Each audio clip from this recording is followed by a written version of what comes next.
Good morning. Good morning. Good morning ma'am. Morning ma'am. Good morning. और जो कल मैंने कहा था डायरेक्टली अब हम लोग पढ़ाई शुरू करते हैं। कल मैंने कंप्लीट किया था consumption of fixed capital and capital loss. Okay, if you have any queries regarding these two topics you can raise your question. I'm here to solve it because it will take much more time to complete syllabus in online classes. Okay, so if you think that we will complete this topic after October or November, you will get time for revision. Forget about that. In every class, if you have any question, you can ask a question. Don't keep your topic pending, or don't make your topic don't make your topic confusing. Okay, if you have any question regarding capital loss, real flow, money flow, and depreciation, which is also called the consumption of fixed capital. अगर इन सारे topic में कुछ question है, queries है, तुमने book में देखा है तो पूछो, नहीं तो मैं अभी आज जो टॉपिक है फिर कहीं तुम्हारे इंटरमिंगल नहीं हो जाए, वो मिक्स नहीं हो जाए। शुरू करते क्या नेक्स्ट टॉपिक? अमीशा शुरू करते नेक्स्ट टॉपिक। चलो शुरू कर देते हैं। नेक्स्ट टॉपिक लिख लो तो final goods and intermediate goods. Next topic, final goods and intermediate goods. Okay, Asit was asking the name of the chapter. Name of the chapter. Asif जब चैप्टर में शुरू कर रही थी, जब फर्स्ट डे था तो मैंने शुरू कर दिया था macro economics, first chapter national income aggregate. Asif class में पता नहीं अभी है कि नहीं है, जिनको डाउट है वो जान लो कि अभी हम लोग का 2 बुक है, मैक्रो इकोनॉमिक्स और Indian economic development. Macroeconomics or Indian economic development. Right now we are doing macroeconomics first chapter. First chapter, national income aggregate. Personally, he asked question that ma'am, which chapter you are teaching? Right now we are in the first chapter. अभी हम लोग first chapter में हैं। काफी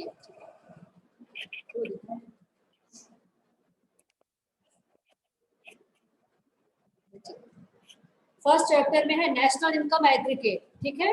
और मैंने तुम लोगों को कहा था और वो ये कि एनसीईआरटी के अलावा कोई और बुक भी रखो, जो तुम्हारी मर्जी, जो मार्केट में अवेलेबल है वो खरीदो, लेकिन in class 12 if you are taking help only of the NCERT, that will not be sufficient in class 12. So you must have any other book besides NCERT. Because in NCERT you will get the topic and related questions for practice. You will get it from any other publications, book of any other publication. I don't want to take the name of any specific publication. You can buy anyone, all are good. लेकिन ये बात तय है कि NCERT के अलावा तुम्हें कोई ना कोई बुक अपने पास रखनी है, ठीक है, प्रैक्टिस के लिए, ठीक है। और जब टाइम आएगा तो मैं बताऊंगी कि सैंपल पेपर भी खरीद लो, लेकिन अभी सैंपल पेपर फ्रेश नहीं मिलेगा, पुरानी मिलेगी, तो अभी छोड़ दो, पहले हम लोग पढ़ाई तो पूरी कर लें। तो आज का जो टॉपिक है वो final goods and intermediate goods. चलो नाम लिखो इसका, final goods and second is intermediate goods. Intermediate goods, ठीक है। These two terms are not new for you because in class 10 in I think in second chapter that was sectors of Indian economy. In second chapter, final goods and intermediate goods were given along with their definition. If you have totally forgot about that, listen carefully. The meaning of final goods and intermediate goods I am going to clear out. As the name suggests, final goods are those goods which have been made completely. There is no need to add something to it. There is no need of diffusing of it. ना उसमें कुछ जोड़ना बाकी है, ना उसमें से कुछ तोड़ना बाकी है, ना उसको कुछ जोड़ना है, जोड़ करके कुछ नई चीज बनानी है, और ना डिफ्यूजन करना है, मतलब उसमें कुछ भी ऐसा नहीं करना है। That goods are completely made and that goods are basically available in the market to be bought by the final consumer. बात समझ में आई? ये मार्कर जो है कंपनी में बन गया, ठीक है, कैमलिन कंपनी का है ये, कैमलिन कंपनी ने इसको बना दिया, मार्केट में ये था, तभी इसको परचेज किया गया, ठीक है। I am the final consumer, our school is a final consumer of this marker, ठीक है। ये फाइनल गुड्स इसलिए है बच्चों क्योंकि ये मार्केट में अवेलेबल है, ये अभी फैक्ट्री में नहीं है, फैक्ट्री में है इसका मतलब ये भी प्रोसेस में है, ये पाइपलाइन में है। तो फाइनल गुड्स का मतलब which has been finally made, it is available in the market to be sold by the company और बाय द डीलर और बाय द सेलर, ठीक है। डीलर भी नहीं, जो कंपनी है वो जो बना रही है वो फाइनली इसको मार्केट में बेचने के लिए तैयार कर दी है, रख दी है इसको मार्केट में सेल करने के लिए, तो वो फाइनल गुड्स हो गया, ठीक है। नाम से समझ में आता है फाइनल है, कंप्लीट, ठीक है, वो फाइनल गुड्स हो गया। अब आ जाओ इंटरमीडिएट गुड्स में, लेकिन अभी इसके अंदर बहुत सारी बातें हैं। If some students got stuck in the topic of capital loss and the depreciation, they surely be stuck in this topic also.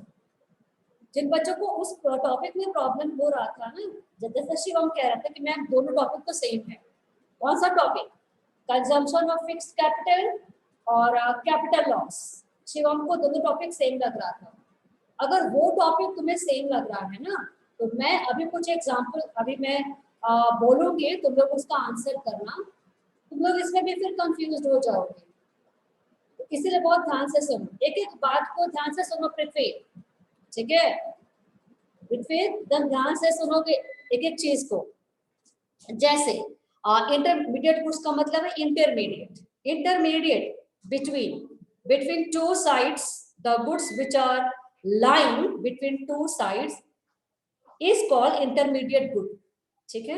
जो गुड्स दो साइड के बीच में है, मिडिल मैन की तरह ये वर्कआउट करता है, बीच में है, उसको इंटरमीडिएट गुड्स कहते हैं, ठीक है। तुम लोगों को पता हो, तुम लोगों ने क्लास 10th में पढ़ा था, जैसे wheat flour is an intermediate goods or a raw material for the bread, ठीक है। the bakery shop which makes bread for them, wheat flour, sugar, pinch of salt, these will act as an intermediate goods. In simple language, it can be termed as the raw material. It can be called as a raw material. Raw materials और an intermediate goods are basically one and the same thing. Okay, एक तरह से same चीज है, एक ही बात है। तो जब ब्रेड बनता है, बेकरी में जब ब्रेड बनता है, तो ब्रेड बनाने के लिए गेहूं का आटा चाहिए, नमक चाहिए, वो लोग बेकिंग पाउडर भी उसमें डालते होंगे सॉफ्ट करने के लिए, उसको जल्दी पकने के लिए, बेक करने के लिए। गेहूं का तो आटा मेन हो गया, तो गेहूं का आटा, शुगर है, नमक है, बेकिंग पाउडर है, these are called an intermediate goods. But bread which has been made out of it, which has been made with the help of all these raw material, that bread which is available in the market to be purchased by all of us are called final goods. वो तो final goods हो गया। क्या इसमें doubt है हिमांशु? बोलो, क्या इसमें डाउट है? गेहूं का आटा, नमक, चीनी जिसे ब्रेड बनता है, वो तो इंटरमीडिएट गुड्स हो गए, वो इंटरमीडिएट गुड्स हो गया। लेकिन जब व्हीट फ्लोर, फिर शुगर, फिर सॉल्ट, ठीक है, इन सबको जब मिला दिया गया तो क्या बन के निकला? ब्रेड बन के निकला। तो ये जो ब्रेड है वो फाइनल गुड्स हो गया, फाइनल गुड्स, है ना। लेकिन ये डिपेंड करता है, इट डिपेंड्स अपॉन अभी रुके रहो, क्योंकि जस्ट अभी टॉपिक शुरू हुआ है तो तुम्हें भी बहुत आसान लग रहा है मैडम इसमें क्या पढ़ा रही है, इतना लंबा क्या खींच रही है। अभी रुक जाओ, अभी बहुत से टॉपिक मैंने यहाँ पे रखा हुआ है, फिर मैं तुम लोगों से बात करती हूँ, देखते हैं तुम लोग कैसे सही आंसर बताते हैं। ये तो मैंने बेसिक दे दिया, ठीक है। अब आ जाओ तुम लोग इसके अंदर आ जाओ। जो ये जहां जहां तुम घर में बैठे हो ना, वो सीमेंट है, बालू लगा है, लोहा लगा है, आयरन लगा है, स्टील लगा है, तो वो सारा तो इंटरमीडिएट गुड्स हो गया। वो सारा चीज जब चला गया तो घर बन के तैयार हो गया, घर बन के तैयार हो गया, ठीक है। तो हम लोग उसको ऐसे देखते हैं कि ये तो घर है, वो तो घर है, ठीक है। उसके अंदर जो भी मिला बालू सीमेंट वगैरह वो सब तो उसमें चला गया, उसमें जाकर के वो चला गया, ठीक है। उसका रूप बदल गया, उसका रूप बदल गया, ठीक है। तो हाउस जो है, जिस घर में तुम बैठे हो, जो तुम्हारे पेरेंट्स ने खरीदा या बनाया, तो वो हाउस जो है, वो जो तुम्हारा घर है, वो फाइनल गुड्स है, ठीक है। But the cement, sand, steel, iron, wood, wire, or the things which have been used to make your home are called an intermediate goods. There is nothing special about this example. वो simple example देकर के मैंने तुम्हें basic एक idea दे दिया कि final goods क्या होता है और इंटरमीडिएट गुड्स क्या होता है। इंटरमीडिएट गुड्स से फाइनल गुड्स बनता है, इंटरमीडिएट गुड्स से फाइनल गुड्स बनता है, ठीक है। वो पहली बात हो गई। लेकिन अब मैं इसको दो पार्ट में तोड़ती हूँ, मैं दो पार्ट में इसको तोड़ रही हूँ, ठीक है। मैं दो पार्ट में तोड़ रही हूँ, कैसे, इधर देखो। जैसे फाइनल गुड जो होता है ना, फाइनल गुड्स, फाइनल, अब क्लास 10th की बात मैंने बताई यहाँ पे, अब क्लास 12th के स्टैंडर्ड में आ जाओ, 12th स्टैंडर्ड की तरह पढ़ो। क्यों, अब ये थोड़ा सा इलाबोरेट होगा, अब मैं इसका डिटेलिंग कर रही हूँ। Final goods can be broken into two parts, final goods can be broken into two parts.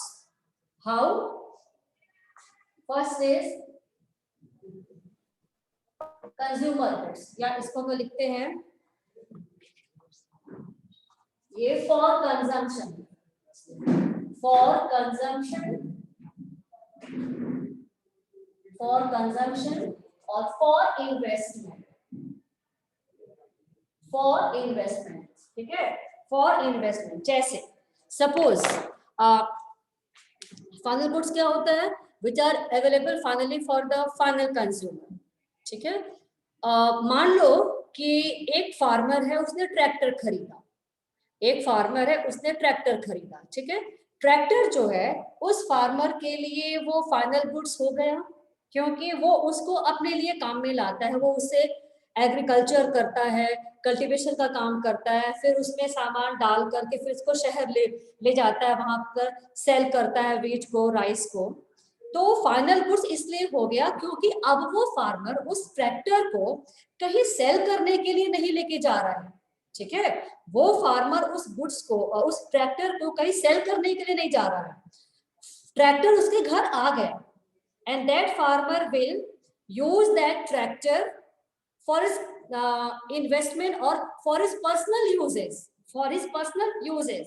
या तो वो उसमें अपने फैमिली के साथ बैठ करके कहीं शादी अटेंड करने चले जाए, मेला देखने चले जाए, वो फार्मर अपने यूज के लिए रखा है उसने, या वो उसे खेती करे, जो भी करे भाई, ट्रैक्टर उसने खरीद लिया, ट्रैक्टर उसने खरीद लिया, अब वो ट्रैक्टर जो है उसके लिए कैपिटल गुड्स भी हो गया, उसके लिए कैपिटल गुड्स भी हो गया, और वो उसके लिए कंजम्पशन के लिए भी अवेलेबल है।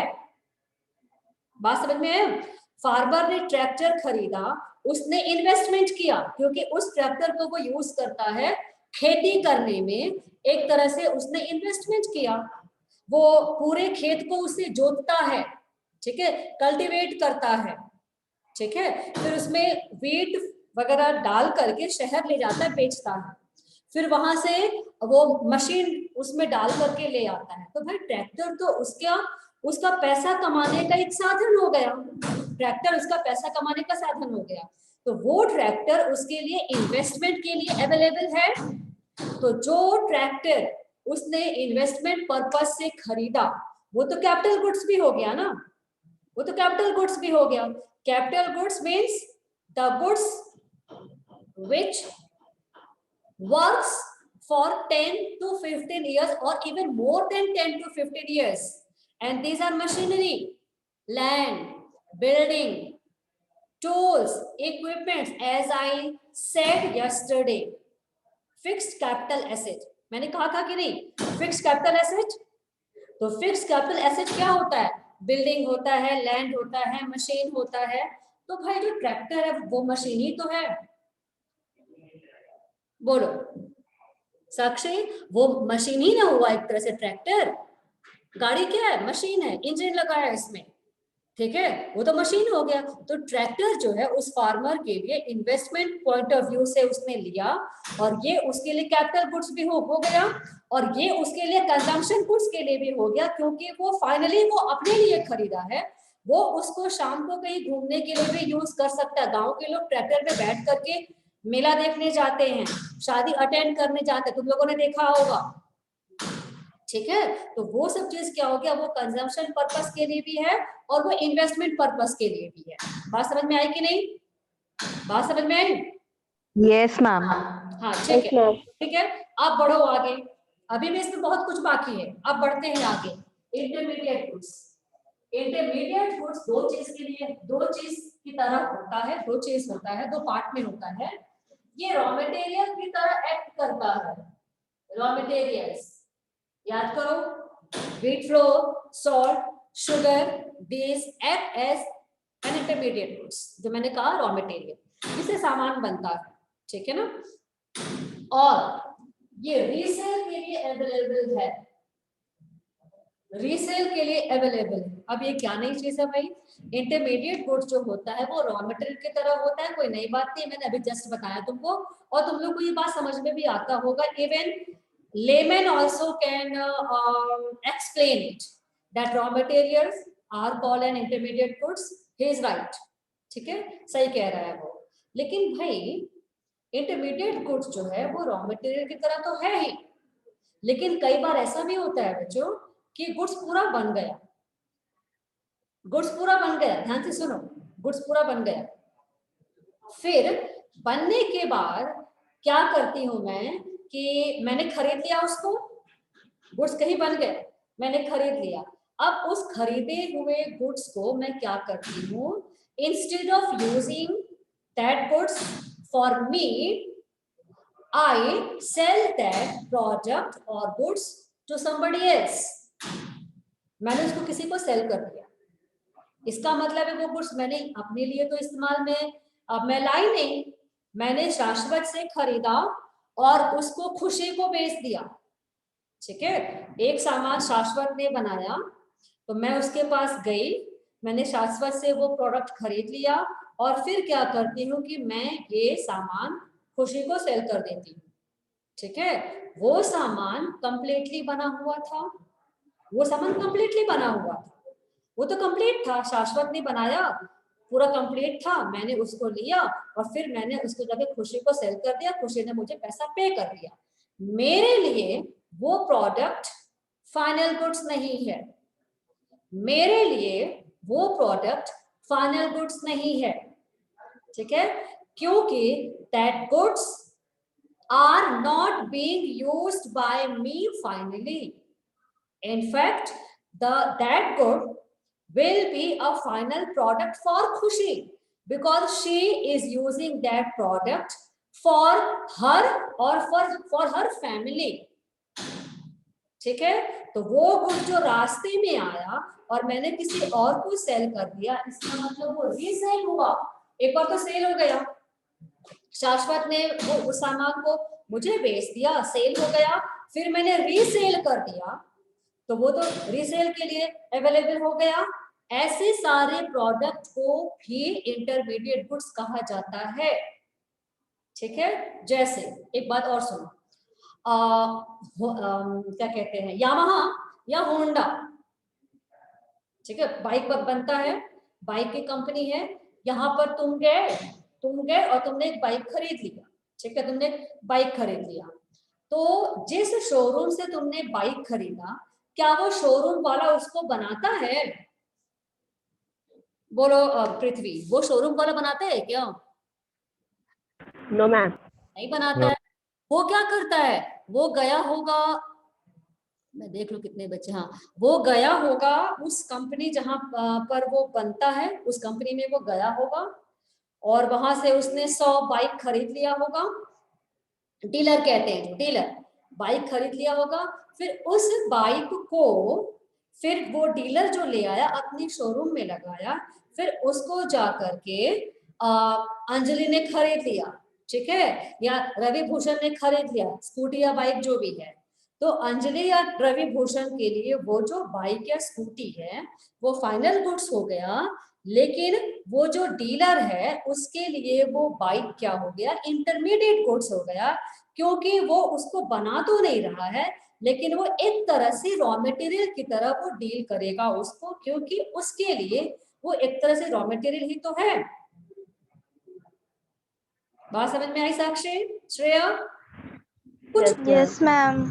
हाँ ठीक है, चलो अब एक काम करते हैं, थोड़ा सा ना प्रैक्टिस कर लिया जाए, थोड़ा सा प्रैक्टिस कर लिया जाए, तब तुम लोग को और समझ में आएगा। अच्छा अब एक बात बताओ, सुनो ध्यान से सुनो। I am from Coal India, मैं कोल इंडिया से हूँ। बोलेगी मैम आप कोल इंडिया से कहाँ से हैं?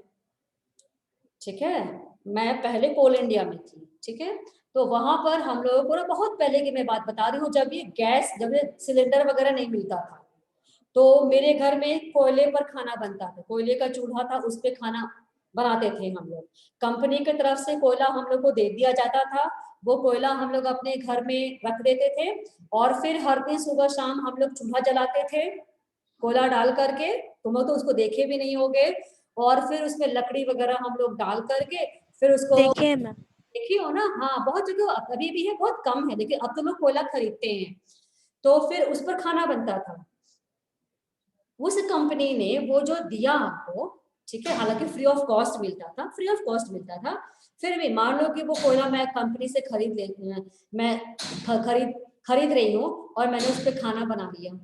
एक ये रखो, और एक दूसरी बात कि वो जो कंपनी है ना, वो क्या करते थे कि उसी कोयले को फिर एनटीपीसी को बेच देती थी।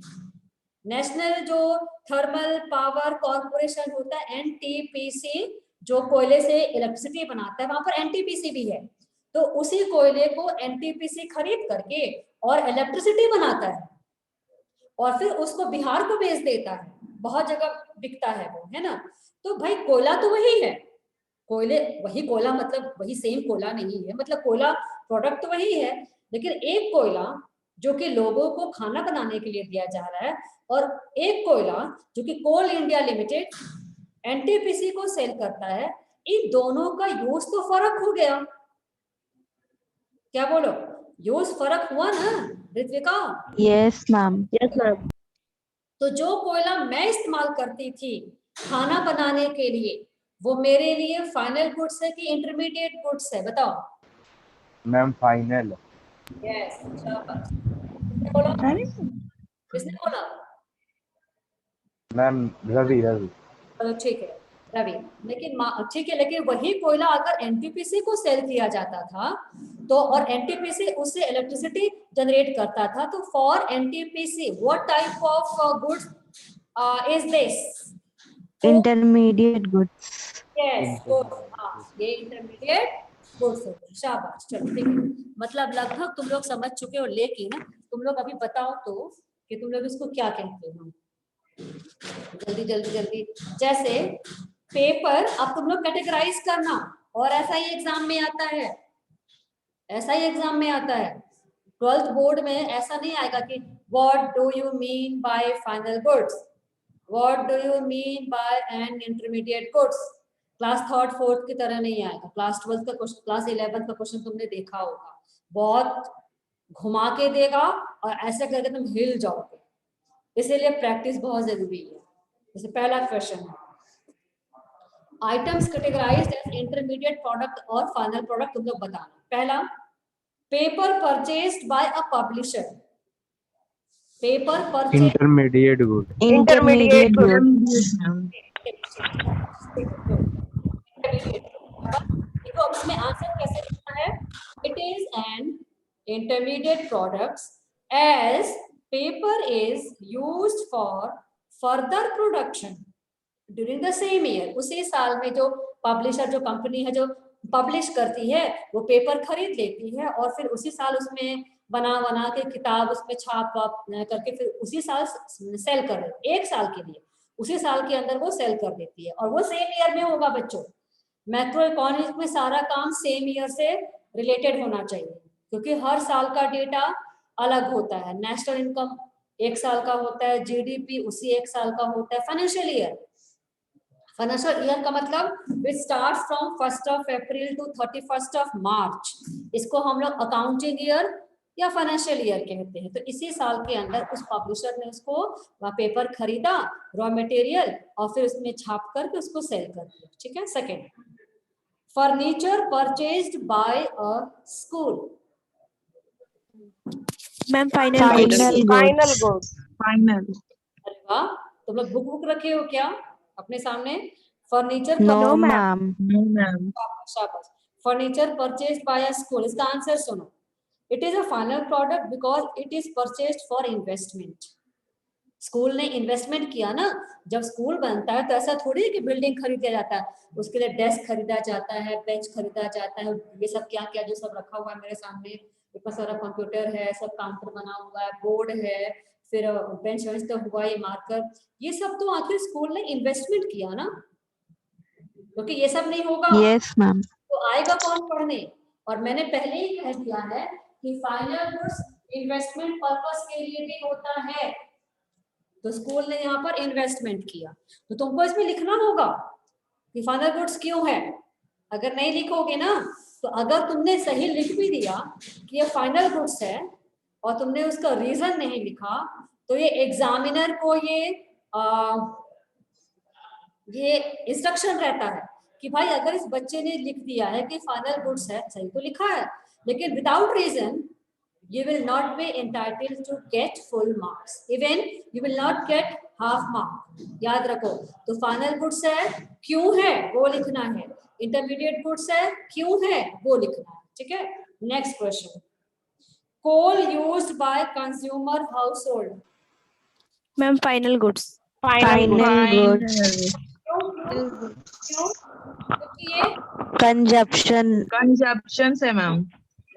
अच्छा अब बताओ, mobile sets purchased by a mobile dealer.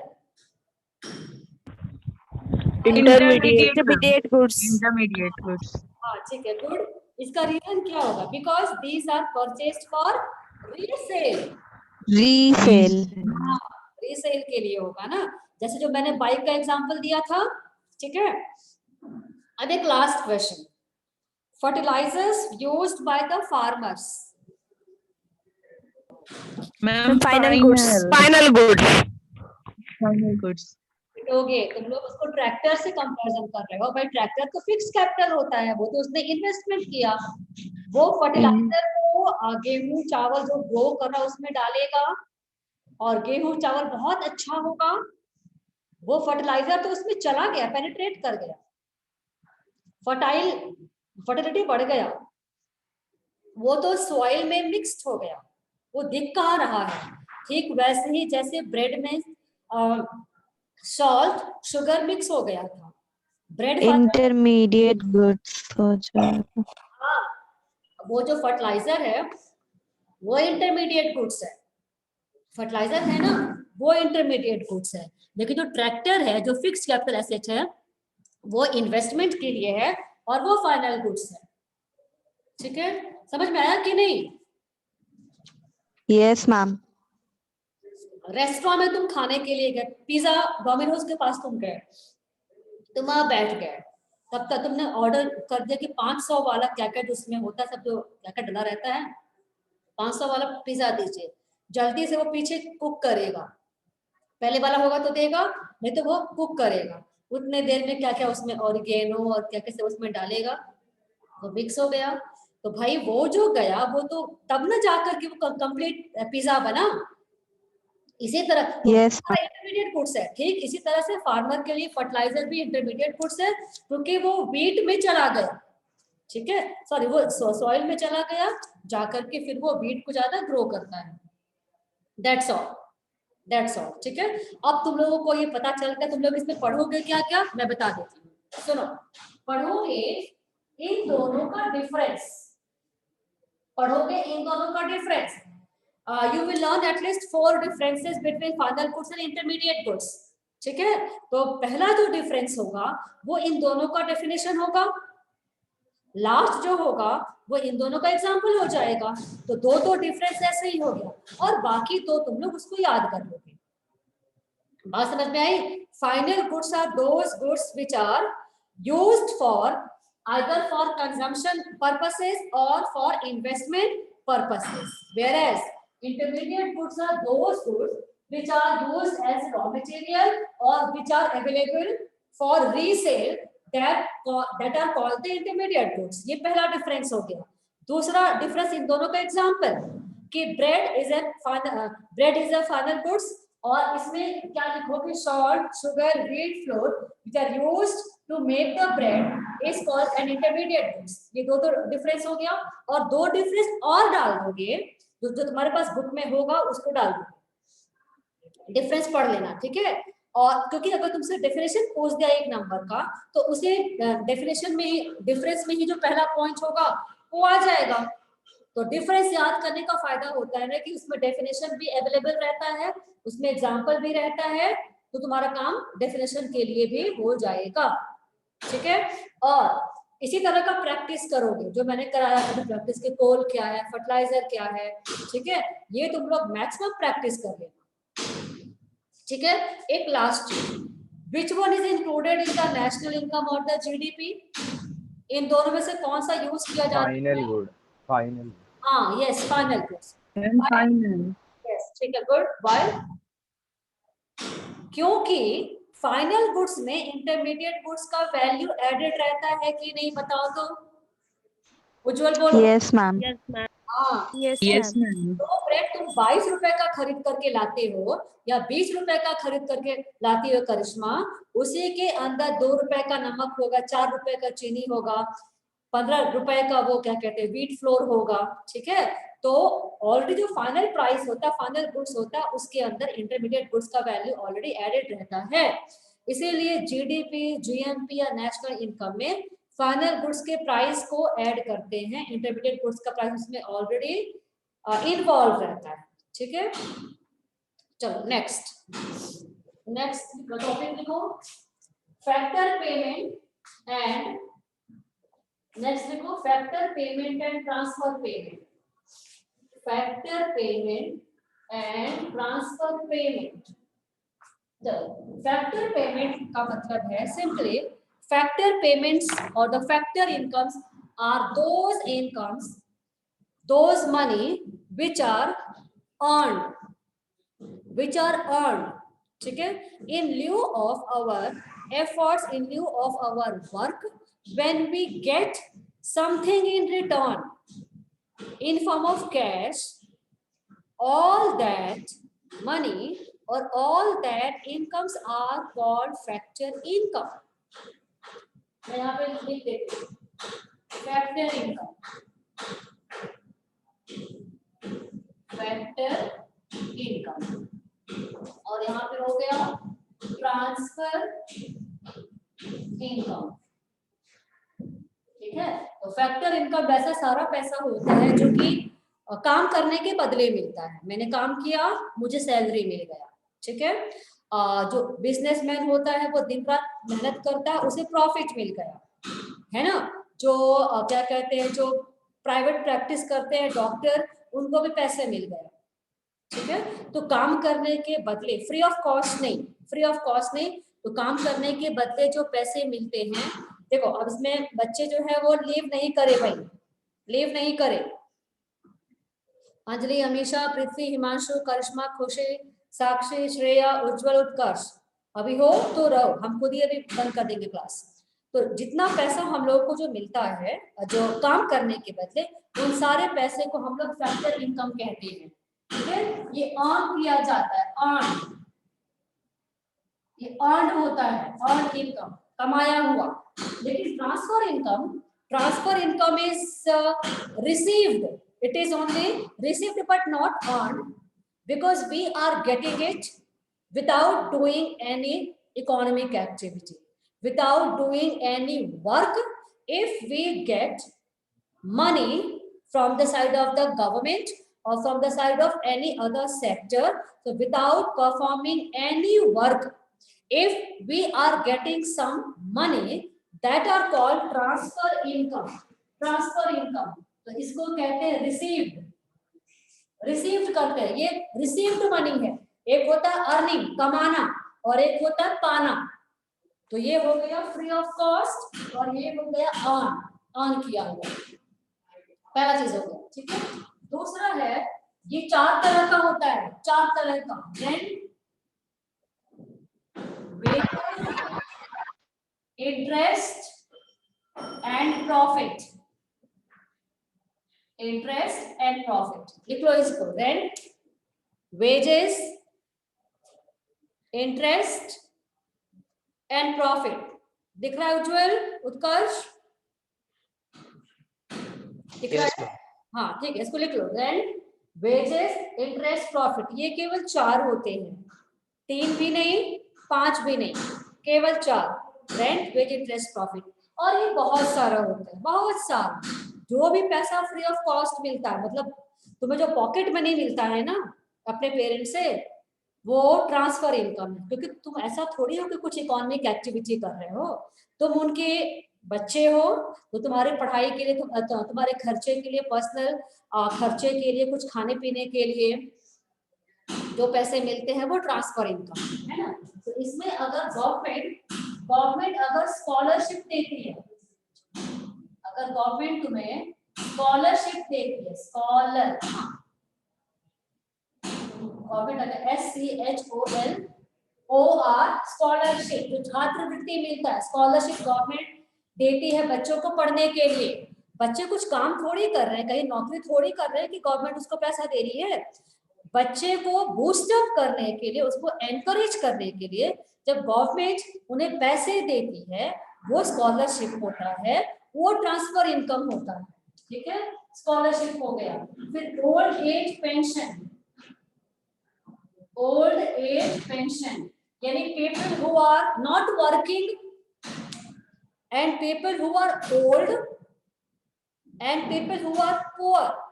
So poor, old, not working, old and poor, these 2 conditions are sufficient. तो जो गरीब हैं और जो बहुत बूढ़े हैं, 60 प्लस, तो 60 प्लस के हो गए, बूढ़े तो हैं और पुअर भी हैं, वैसे लोगों को गवर्नमेंट फ्री ऑफ कॉस्ट पैसा देती है, वो ओल्ड एज पेंशन हो गया, वो ट्रांसफर इनकम हो गया।